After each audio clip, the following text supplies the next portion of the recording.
The Radio Memories Network is brought to you in part by Liberated Syndication, podcast publishing made easy, libsyn.com. That's libsyn.com. Welcome, old-time radio lovers to the Boxcars 7-Eleven Old-Time Radio Pod. I am Bob Camarillo, your host, and for the next hour or so, your guide, as we travel back in time, back before TV was, to the golden age of radio. I'm Rod Serling. You're listening to the Zero Hour. Rest your eyes.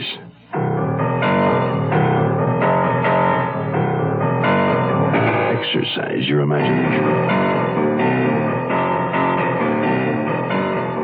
This week, Bill S. Ballinger's sound portrait of an unlikely hero. The Heir Hunters.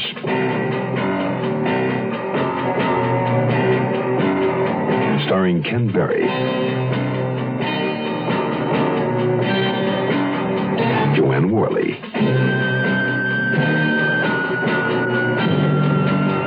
and Edgar Bergen.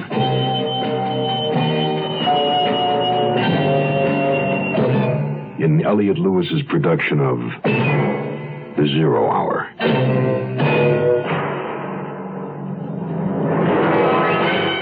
The Mutual Broadcasting System presents The Zero Hour. Sponsored in part by State Farm Insurance, Holiday Inns, and the makers of V8 Juice. This is The Zero Hour on Mutual Radio.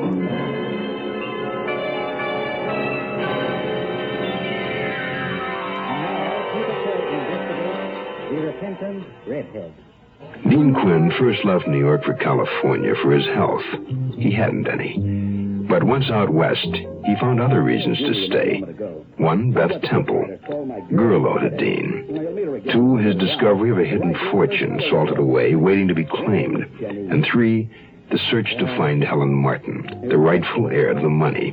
If it were only as simple as 1, 2, 3 for Dean Quinn. He's found the source of the money to have been smuggled drugs.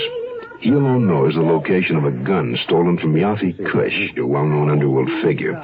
And he made a deal to sell an insurance policy to a wealthy, beautiful foreign woman named Florenzia Monte. They would have met at her desert retreat in Palm Springs. What Dean Quinn didn't plan on was the fact that when he got there, she'd be dead. Nor did he expect someone would knock him unconscious and throw him in the swimming pool to drown.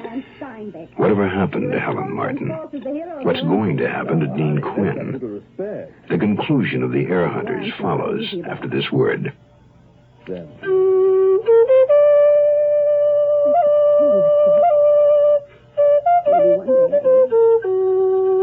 There was a time when the rivers, the earth, and the sky of America were pure.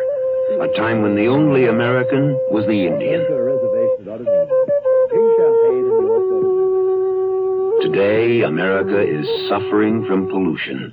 But the problem isn't hopeless. We can protect the natural beauty of America if you get involved. Something as simple as using the fuel rated most efficient for the engine of your car. Or planting trees to help purify the air and prevent soil erosion. Or starting a compost heap instead of burning leaves or trash. People start pollution. People can stop it.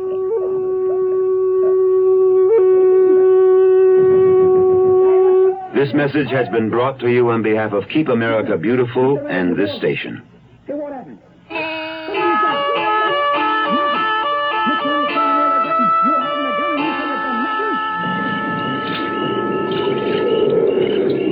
Zia, honey, speak to me. Oh, what am I doing? She's dead. I gotta get out of here. Somebody tried to kill me. Why me? Why try to murder good old Dean Quinn?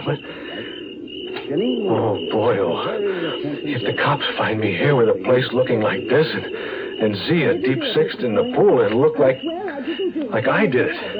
They'd say I killed her.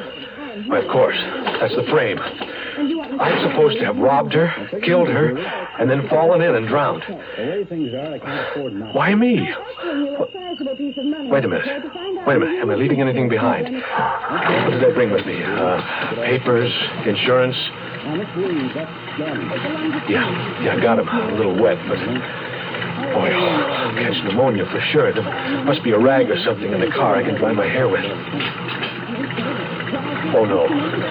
Yappy Cush's gun. I gotta get rid of it. There. That takes care of that.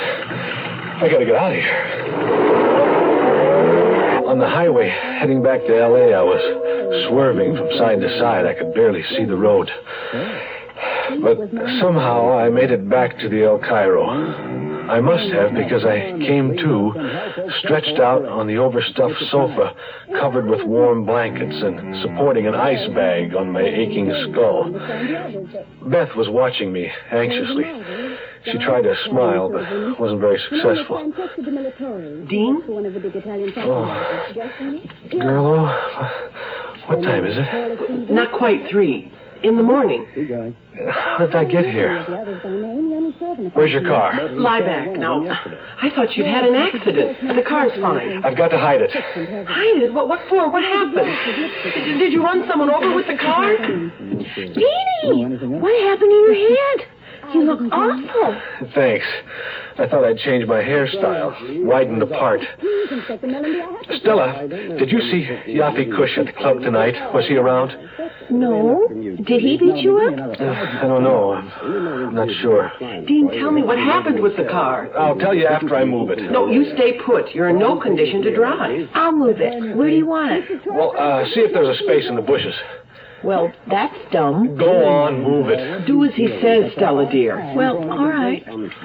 Did the killers take the money? I don't know. I really don't. I was too scared to even think about it. I didn't even look in her car. Are you going to the police? I guess. Tell them what I know. Oh, but first I ought to see Walden. They might go looking for him. Where'll you find him at this time of night? Yeah. Guess I'll wait till morning. You got any aspirin? Walden was pretty upset when I told him. Upset, angry, evasive, and frightened. I wash my hands of the whole thing, understand? But, Dean, try to make it as easy on me in the office, will you? I won't promise.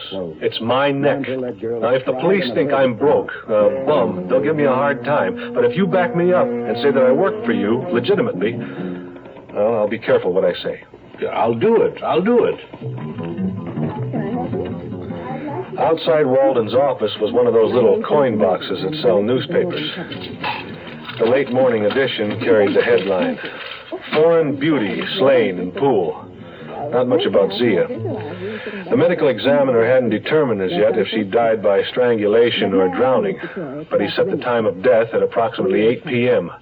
There were signs of a fight, and an unidentified gun had been found outside the house. Nothing stolen from the house, and nothing about finding $250,000 in the car. I decided to go back to Beth's and have a drink. Hold it. He just walked in. Dean, you're wanted on the phone. Great timing. Hello, this is Quinn. Who is this?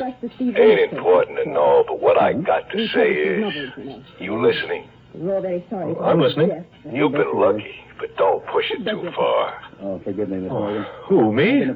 I just blew into town. Oh, I know. I've been reading the papers. I see where maybe you ain't talked to anyone yet, which is a very smart thing to do, not to talk to anybody about your swimming partner. But the cops will be looking for me. My fingerprints are all over the place. I don't want to have to do nothing drastic if I can help it. Too much of a coincidence, you know? Yes, I know. So here's what you do. You tell the cops you arrived at the house at 4 in the afternoon. You were there just long enough to get her to sign a floater insurance policy. They already found an airplane ticket in her purse for Hawaii and points west good for next week. She needed a policy to protect her stuff on the trip. A guy named Herman Spender drove you down. I don't know any Herman Spender. You do now. Besides, another guy driving an Ace laundry truck saw you. You're out of the jam, Quinn. There's no sweat. Maybe I ought to just leave town. I don't like it here much anyway. Oh, you're stupid. You're stupid, Quinn. If the cops don't find you, I do. And you wouldn't want anything to happen to that big, gorgeous redhead, would you? You wouldn't.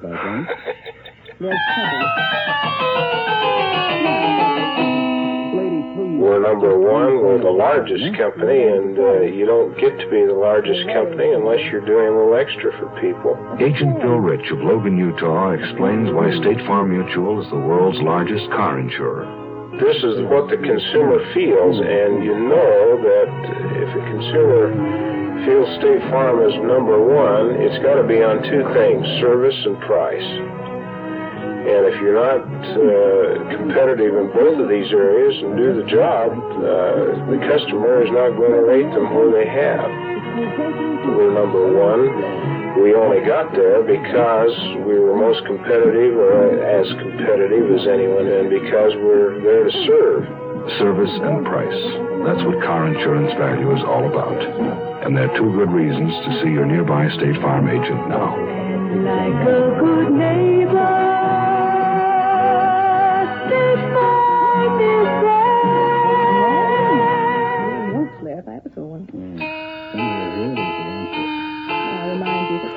I had a strong hunch the phone call was from Yafi Kush. He could have gotten Beth's number when he came by and set the fire.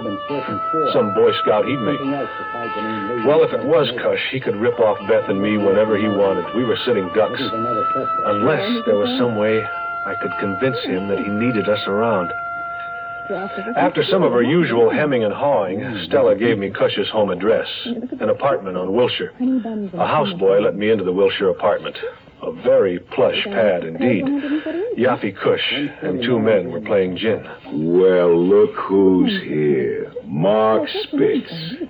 Mr. Kush, sir, did you phone me this morning? Me? Phone you? I think you should know that I've written out a complete report. Everything I know about Zia Monte's murder. A person you don't know will turn it over to the sheriff if anything happens to me or Beth Temple. Why, you telling me it's none of my business? Hey, you know, I got a hunch, though. You keep your nose clean, nothing's going to happen to you or your girlfriend. Say, do you play bridge? Sometimes. I'm not very good. Hey, you guys, we got a fourth for bridge. Quinn, meet Herman Spender. He's the one with the red face. The other one is Frankie Amador. He owns Ace Laundry Company. Sit down. I'd really like to stay, but I shouldn't be here after 8 o'clock. Someone who knows where I am might start wondering. Are you bluffing? Yeah, maybe not. All right, Quinn. Beat it. I don't want to see your mug in here again.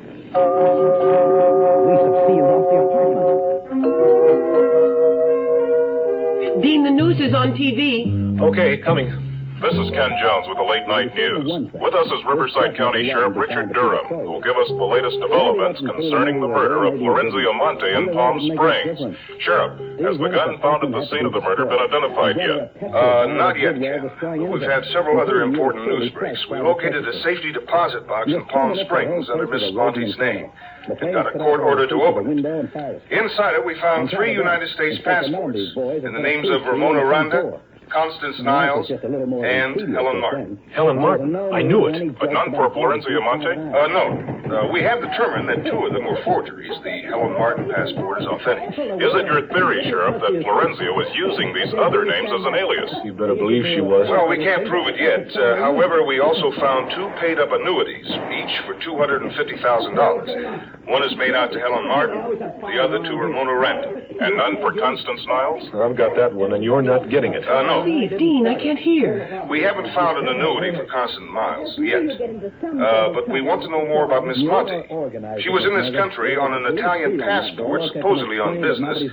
We intend to find out more about both her personal and business affairs. Sheriff, you mentioned another development just before we went on. Yes. Miss Monte also maintained a house in Los Angeles. All the phones in the house were bugged. That does it. Does what? Zia Monte was Helen Martin. Helen's was the only authentic passport in the bunch. If Zia had been able to buy that annuity for Constance Niles from me, she'd have had an income of about $30,000 a year for life, including the annuities made out to Helen Martin and Ramona Ronda. Where did Zia, or Helen, get the bread to live like she did and still stash away $750,000 to buy the annuities? Dean, do you think there might be a bug on my phone? No, don't be silly. Who'd bug your phone? That man who called and threatened you. The next afternoon, the phone company sent a man out to check Beth's phone. No tabs, of course. It was clean. I watched the repairman dial the automatic ringback number to show the line was working again. Then, that night, I went to work, but Kilroy didn't show up at the club. The manager said Kilroy had quit that day and wasn't coming back. I started jockeying the cars by myself, but as the evening wore on and Stella didn't appear, I began to worry. Finally, I parked the car by a fire plug, jumped in a taxi, and went back to El Cairo.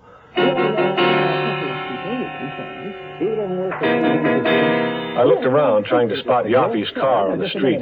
I didn't see it. Beth's bungalow was dark, except for one lamp in the living room. I made like a scout and peeped through the window. Beth and Stella were seated in front of the television set. I heaved a sigh of relief and went in. May I remind you that you're under... I knocked off early. But I've got a hunch. I don't give a hoot about your hunch. Well, say something. I'll say it for them, Quinn. Welcome home. That'll be enough for you. Helen Fremont. Together, time to spend, enjoying life with food and friends. Get out and get together, where the good times all begin. Together with you, together with friends, and holidays.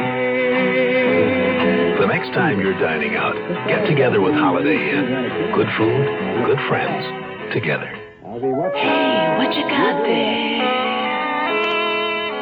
It looks like tomato juice. It's V8. What you got there? It's V8. Looks like tomato juice. It's V8. Try it. Wow. It sure doesn't taste like tomato juice. Mm-hmm. It tastes like V8. A great natural blend of 8 garden vegetables. V8 cocktail vegetable juice. V8. I found it's an elusive thing. Much more elusive than that... I knew it wouldn't be long before Yaffe and one of his gorillas came by. Spender, the guy with the red face, had to be the ugliest guy of all time, but I wasn't about to inform him of that fact. Yaffe Kush was no beauty himself, but at least you wouldn't expect to see him swinging through trees on a vine. Good to see you, Quinn. It's good to see you too, Mr. Kush.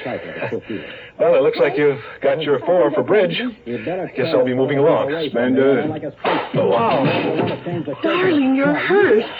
Let me help you up. That's all right. I needed some dental work anyway. Oh, Quinn, that wasn't smart to plant my rod for the fuzz to find. It was clean, never used on the job. I even had a permit for it. Gun? The one I keep in the glove compartment of my car. You and that other grease jockey were the only ones who could get to it. I seen him this afternoon. He sang a whole opera.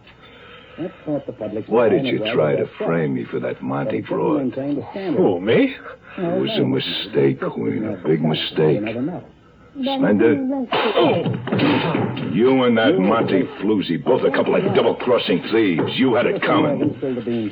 Right, Spender? Stop that! Let me go! Oh, relax, lady. Why are you looking at your watch, Quinn? You ain't going no place ever again. Well, in that case, I better call Sheriff Durham and tell him not to bother to call me at midnight like I told him to. Hey, put that phone down. Spender! Stop it this instant! Lady, you gotta learn to relax. Hang up the phone, Spender. Now, he kept his gun in his bureau drawer. Quinn. Oh, Quinn, I'm afraid that was your last mistake. Sheriff, Yaffe Kush is here. Got a gun. Oh, forget it, Spender. It's sour. The sheriff knows we're here. Let's get out of here. I was coming back to that fire. Now, the person who broke in through that window didn't even use a torch. And the room was pitch black. Billy, it's not funny. That bloody intruder knew well around. Durham never called. I dialed a 4-number code. When I hung up, the phone automatically rings back. See? I saw the repairman do it this morning.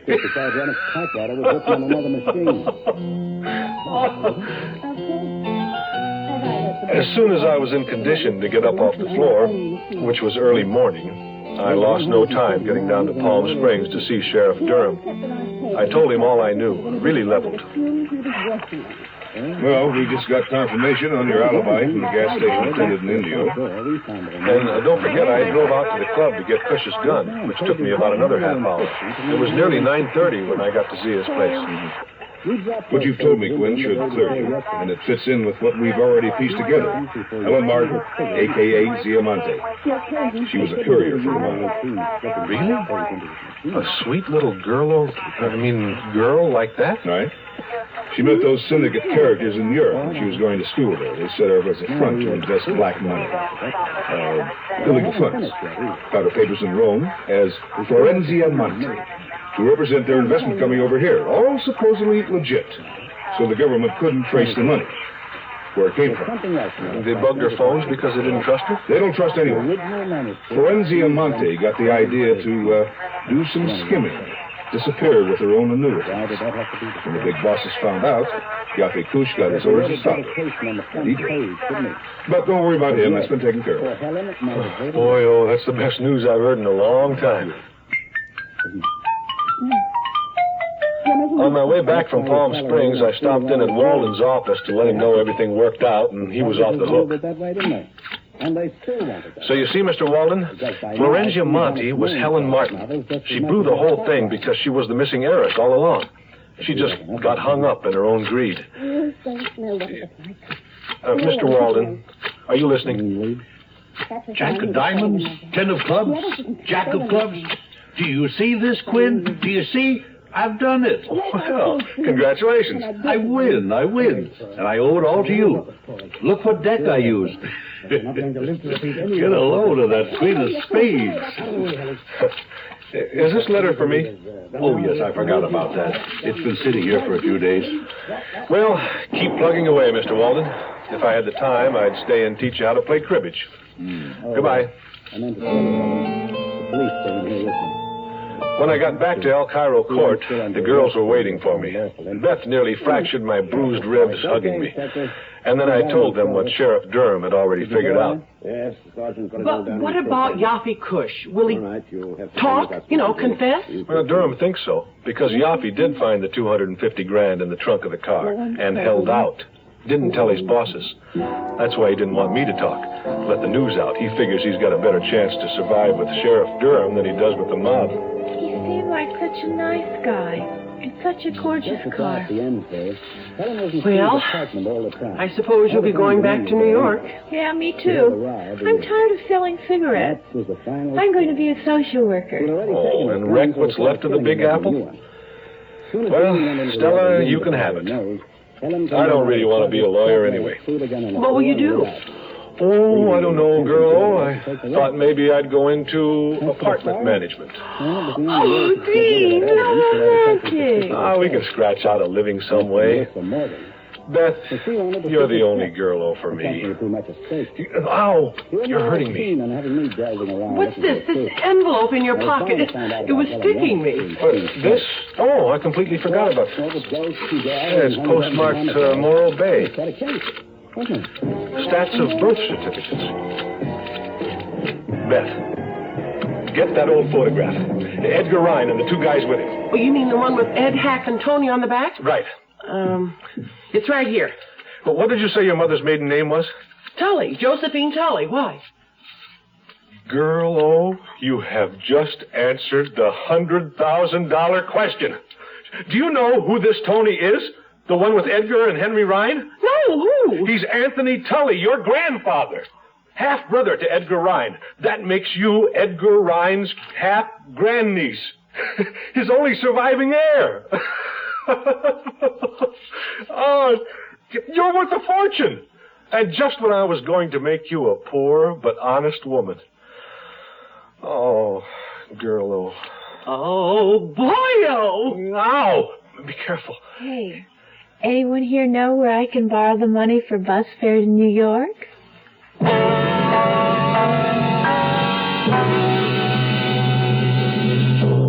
You are listening to Mutual's presentation of The Zero Hour. That concludes this week's production of The Zero Hour. Bill S. Ballinger's The Air Hunters. Next week, we'll begin another exciting dramatization of a tale of mystery and suspense. We'll tell our story in 5 days, at the same time Monday through Friday. So on Monday, rest your eyes and listen here to The Zero Hour. Today's episode brought to you in part by State Farm Insurance, Holiday Inns, and V8 Juice. This is The Zero Hour on Mutual Radio.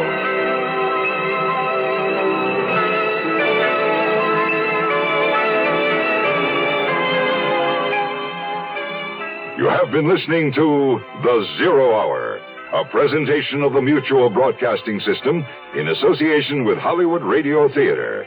Heard every weekday at this time. Rod Serling is your host. Zero Hour is produced and directed by Elliott Lewis. The Hollywood Radio Theater theme was played by Ferranti and Teicher and is now available on United Artists Records and Tapes. Hugh Douglas speaking. Tune in Monday, and once again, rest your eyes and listen here to The Zero Hour.